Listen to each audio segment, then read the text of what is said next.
ఓం నమ శివాయ. అందరికీ నమస్కారం అండి. జూలై 25 శనివారం రోజున తొలి ఏకాదశి వచ్చింది. ఈ తొలి ఏకాదశి రోజున పొరపాటును కూడా ఇంట్లో ఆడవారు ఈ కూర అనేది వండకూడదు, అలాగే తినకూడదు కూడా. కాదని వండినా తిన్నా 7 జన్మల దరిద్రాలు పాపాలు అంటుకొని మనము కటిక దరిద్రాన్ని అనుభవిస్తారని మన జ్యోతిష శాస్త్రాలు చెప్తూ ఉన్నాయి. అలాగే ఈ తొలి ఏకాదశి అనేది భారతదేశంలో గొప్పగా ఘనంగా జరుపుకునే పండుగలో ఒకటి కాబట్టి ఈ తొలి ఏకాదశి రోజున ప్రతి ఒక్కరూ కూడా మర్చిపోకుండా ఈ చిన్న పని చేస్తే చాలు, కట్టిక దరిద్రుడు కూడా కోటీశ్వరులుగా మారిపోతారు. కానీ పొరపాటును కూడా ఇంట్లో మాత్రం ఈ కూర వండకూడదు. అలాగే ఈ వీడియోలోకి మొదల ఓం నమో వాసుదేవ నమః అనే ఒక చిన్న కామెంట్ చేయండి. అలాగే మొదటిసారి మీరు మా ఛానల్ చూస్తున్నట్టయితే మా ఛానల్ సబ్స్క్రైబ్ చేసుకొని నన్ను సపోర్ట్ చేయండి. ఇక ఈ తొలి ఏకాదశి రోజున కాదని ఈ కూరను వండితే మాత్రం విష్ణుమూర్తి ఆగ్రహానికి గురి కాక తప్పదు. అయితే తొలి ఏకాదశి రోజున విష్ణుమూర్తిని పూజించడం ఆనవాయితీ. తొలి ఏకాదశి అంటే విష్ణుమూర్తికి చాలా ఇష్టం.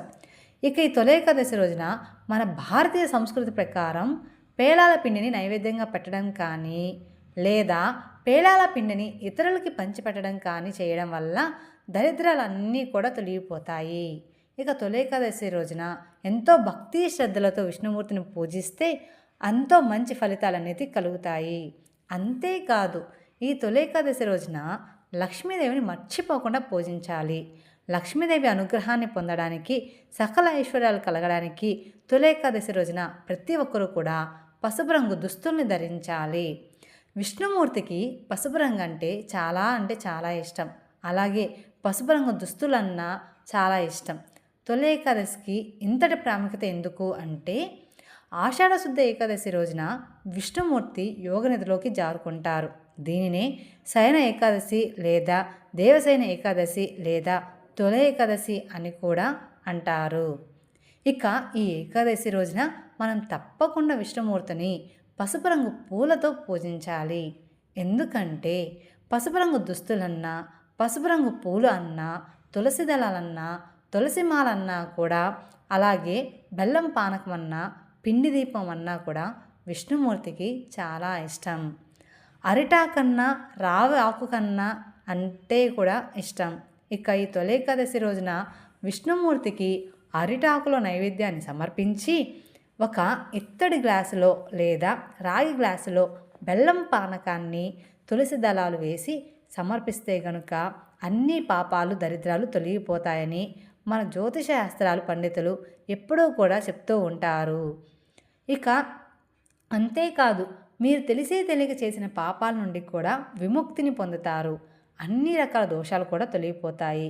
ఇక తొలి ఏకాదశి రోజున విష్ణుమూర్తి యోగ నిద్రలోకి జారుకొని మళ్ళీ కార్తీక శుద్ధ ఏకాదశి రోజున మేలుకుంటాడు. తొలి ఏకాదశి అంటే ఈ 4 నెలల కాలంలోనే ఉంటుంది. ఎలాంటి శుభకార్యాలు చేయకూడదు అని మన పండితులు చెప్తూ ఉంటారు. కానీ ఈ యొక్క 4 నెలల్లో మాత్రం ఏ దైవాన్ని పూజించినా, ఏ దైవనామస్మరణ చేసినా అన్ని దరిద్రాలు కూడా తొలగిపోయి కోటి జన్మల పుణ్యం కలుగుతుంది. అయితే ఈ ప్రత్యేకమైనటువంటి మన ఈ తొలి ఏకాదశి రోజున ఇంట్లో ఆడవారు ఏ కూర వండకూడదో ఇప్పుడు మనం తెలుసుకుందాం. ఈ తొలి ఏకాదశి రోజున మర్చిపోయి కూడా ఇంట్లో ఈ ఒక్క కూర ఉండకూడదు. సహజంగా మనకు భారతీయ సంస్కృతి ధర్మాల ప్రకారం మన శాస్త్రంలో కొన్ని నియమాలు ఉంటాయి. ఆ నియమ నిష్టలతో కొన్ని ప్రత్యేకమైనటువంటి రోజుల్లో కొన్ని ప్రత్యేకమైన వస్తువులను తినకూడదని శాస్త్రాలు చెప్తూ ఉంటారు. కాదని వాటిని ఇంట్లో వండినా తిన్నా కటిక దరిద్రుడిగా మారిపోతాడు అంటారు. కుబేరులుగా ఉన్న ఐశ్వర్యవంతులైనా సరే కూటికి లేక కోటి కష్టాలు అనుభవిస్తారని మన శాస్త్రాలు చెప్తూ ఉన్నాయి. ఇలాంటి చిన్న చిన్న పరిహారాలు పాటించకపోవడం వలనే. కాబట్టి పొరపాటున మర్చిపోయి కూడా ఈ కూరను మాత్రం వండకూడదు. అయితే మరికొన్ని వస్తువులను కూడా తినడం వల్ల మంచి ఫలితాలు కూడా కలుగుతాయి. ఆ శుభప్రదమైన వస్తువులు ఏమిటి అంటే కనుక దానిమ్మ గింజలు. దానిమ్మ గింజలు అంటే లక్ష్మీదేవికి చాలా ఇష్టం. ఈ దానిమ్మ పండ్లను తినడం వల్ల లక్ష్మీదేవి విష్ణుమూర్తుల అనుగ్రహం అనేది లభిస్తుంది. కాబట్టి తొలి ఏకాదశి రోజున దానిమ్మ పళ్ళను మర్చిపోకుండా తినాలి. ఈ దానిమ్మ పళ్ళను తొలి ఏకాదశి రోజున తినడం వల్ల మీకున్న దరిద్రం అన్నీ కూడా దూరమైపోతాయి. తొలి ఏకాదశి రోజున బెండకాయ కూరలు తినవచ్చు. బెండకాయ అయినా, బీరకాయ అయినా, చిక్కుడుకాయ అయినా కూడా తినవచ్చు. కానీ తొలి ఏకాదశి రోజు ఎట్టి పరిస్థితుల్లో కూడా మాంసాహారాలు తినకూడదు. ఈ యొక్క విష్ణుమూర్తి ఏకాదశి తొలి ఏకాదశి రోజున అత్యంత ప్రీతికరమైనటువంటి రోజు కాబట్టి, చాలా ఇష్టమైన రోజు కాబట్టి వీలైనంత వరకు ఆహారం తినకుండా కేవలం పాలు పండ్లతో ఉపవాస దీక్షను చేస్తూ స్వామివారి యొక్క నామస్మరణ చేస్తూ స్వామివారి యొక్క ధ్యానంలో ఉండడం చాలా అంటే చాలా ఉత్తమమైన ఫలితాలను ఇస్తాయి. అలా ఎవరైతే మీరు భక్తి శ్రద్ధలతో స్వామివారి యొక్క నామస్మరణ చేస్తూ స్వామివారిని అనుగ్రహించమని వేడుకోవాలి.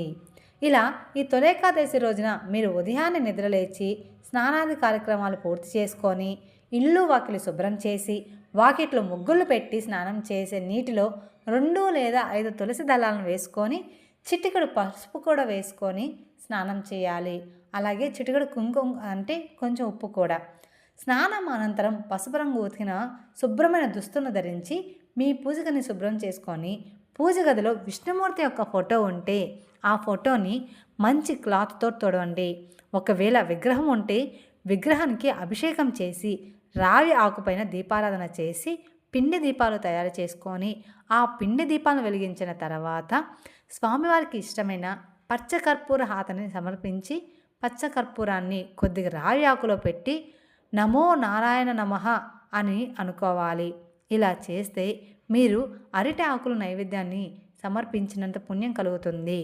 అలాగే మీ మనసులో ఉండే కోరికలు స్వామివారికి మనస్ఫూర్తిగా చెప్పుకోండి. అలాగే నైవేద్యాన్ని కూడా శుచిగా మరియు శుభ్రంగా ఉండి తయారు చేయాలి. అంటే మనం చెప్పుకున్నట్లుగా స్నానం చేసి పసుపు రంగు దుస్తులను ధరించి ఆవు నెయ్యి ఆవు పాలతో శుభ్రతతోటి మనము అలాగే దైవాంగికమైన నిర్మలమైన మనసుతో దైవనామస్మరణ చేస్తూ ఈ ప్రసాదాన్ని తయారు చేయాలి. ఇలా చేసిన ప్రసాదం అమృతంలాగా ఉంటుంది. ఇది రుచికే కాదు ఆరోగ్యానికి కూడా మేలును చేస్తుంది. ఈ విధంగా మనం పూజలు చేసి నైవేద్యాన్ని సమర్పించి తులసి దళాలను సమర్పించాలి. ఇలాగా పూర్తిగా. ఇక ఈ తొలి ఏకాదశి రోజున తులసి చెట్టు నుండి తులసి ఆకులను కొయ్యకూడదు. కానీ తొలి ఏకాదశి రోజు కంటే ముందు రోజే తులసి దళాలను ఇంట్లో పెట్టుకోవాలి. ఇలా పెట్టుకోవడం వల్ల మన ఇంట్లో ఉండే దరిద్రాలు కూడా తొలగిపోతాయి. ఎందుకంటే తులసి దళాలు అంటే విష్ణుమూర్తికి చాలా ఇష్టం, చాలా ప్రీతికరం. కాబట్టి తులసి దళాలంటే లక్ష్మీదేవికి విష్ణుమూర్తికి చాలా ఇష్టం. కాబట్టి వాటిని మీరు తొలి ఏకాదశి రోజు కన్నా ముందే తెచ్చి పెట్టుకోవాలి. అంతేకాని అదే రోజు తులసి చెట్టు నుండి తెంపి పెట్టడం మాత్రం అస్సలు మంచిది కాదు. ఇక రావి ఆకులను కూడా తొలి ఏకాదశి కంటే ముందు రోజే మీరు ఇంట్లో పెట్టుకోవాలి. ఇలా చేయడం వల్ల ఉత్తమ ఫలితాలు అనేవి మీకు లభిస్తాయి. ఇక ఈ తొలి ఏకాదశి రోజున దానిమ్మ పళ్ళు లేదా ఇతర ఏవైనా పండ్లు ఫలాలు తినడం మంచి ఫలితాన్ని ఇస్తాయి. ఈ తొలి ఏకాదశి నాడు విష్ణుమూర్తికి పసుపు రంగులో ఉండే పండ్లను పూలను ఖచ్చితంగా సమర్పించండి. ఇక తొలి ఏకాదశి రోజున ఇలా విష్ణుమూర్తికి పసుపు రంగులో ఉండే పూలు పండ్లను సమర్పించడం వల్ల మీకున్న సకల దరిద్రాలు తొలగిపోయి అష్టైశ్వర్యాలు కలుగుతాయి. అలాగే ఈరోజు ఇంట్లో ఏ కూర ఉండకూడదు అంటే కనుక ఇంట్లో పొరపాటును కూడా మర్చిపోయి కూడా తొలి ఏకాదశి రోజున ఎవ్వరూ కూడా మాంసాహారాన్ని కానీ లేదా చేపలు గుడ్లు చికెను ఇలాంటి ఆహార పదార్థాలు అస్సలు ఇంట్లో వండకూడదు. అలాగే తినకూడదు కూడా. ఒకవేళ మీరు వండినా తిన్నా కటిక దరిద్రులుగా మారిపోతారు. తొలి ఏకాదశి అనేది చాలా అంటే చాలా శక్తివంతమైన రోజు, చాలా పవిత్రమైన రోజు. ఈ పవిత్రమైన రోజున ఉపవాసంలో ఉండడం ఉత్తమ ఫలితాలను ఇస్తాయి. ఒకవేళ ఏదైనా తినవలసి వచ్చినా అనారోగ్య సమస్యలతో ఉన్నవారు కావచ్చు, లేదా ఆహారం తినకుండా ఉండలేకుండా ఉండేవారు కావచ్చు, వారికి ఉల్లి వెల్లుల్లి వంటలు వాడకుండా వంటలు తయారు చేసి అప్పుడు తినాలి. ఉల్లి కానీ వెల్లుల్లి కానీ తినకూడదు. తొలి ఏకాదశి రోజున మాంసాహారం మద్యం అస్సలు ముట్టుకోకూడదు. అలాగే ఎవరింట్లో అయితే తొలి ఏకాదశి రోజున శంఖం శబ్దాన్ని చేస్తారో, పచ్చకర్పూర హారతిని విష్ణుమూర్తికి సమర్పిస్తారో, తులసిని భక్తిగా పూజిస్తారో, తులసి మాలను విష్ణుమూర్తికి మనస్ఫూర్తితో సమర్పిస్తారో అలాంటి వారికి దరిద్రాలన్నీ కూడా తొలగిపోతాయి. అంతేకాదు ఈ తొలి ఏకాదశి రోజున చేసే దాన ధర్మాలకు కూడా అత్యంత పుణ్య ఫలితం అనేది లభిస్తుంది. మీకు వీలైతే ఈరోజు పసుపు రంగులో ఉండే వాటిని పేదవారికి దానం చేయండి. తద్వారా శ్రీ మహావిష్ణు అనుగ్రహం మీకు తప్పకుండా ఖచ్చితంగా లభిస్తుంది. ఇక ఈ విధంగా ఈ తొలి ఏకాదశి రోజున మర్చిపోయి కూడా ఇంట్లో మాంసాహారాన్ని మాత్రం వండకూడదు, అలాగే తినకూడదు కూడా. ఇది చాలా అంటే చాలా పవిత్రమైనటువంటి పండుగ. ఈ రోజున తీపి వంటలను చేసుకోవచ్చు. కాబట్టి తొలి ఏకాదశి రోజున మనం ఏ వంట ఇంట్లో అయినా చేయకూడదో తెలుసుకున్నారు కదండి. ఇక ఏ వంట చేయకూడదో మీరు తెలుసుకున్నాను అనుకుంటున్నాను.